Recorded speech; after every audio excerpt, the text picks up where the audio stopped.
In this video, I will tell you how to unlock your Roblox chat. For that, you will have to verify your age.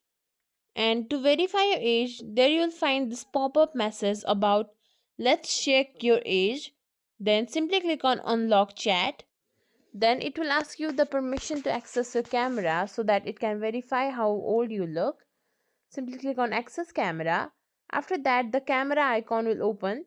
After that, make sure you're in a well lit room. Then show your face clearly from your side profile to your front profile. After that, Roblox will take few seconds to verify your age using AI. Once it's confirmed, it will unlock various features in your Roblox. From there, you can simply access the features like chat, etc. And that's it. If you think this video is helpful, please like, share, subscribe to our channel, and thank you for watching.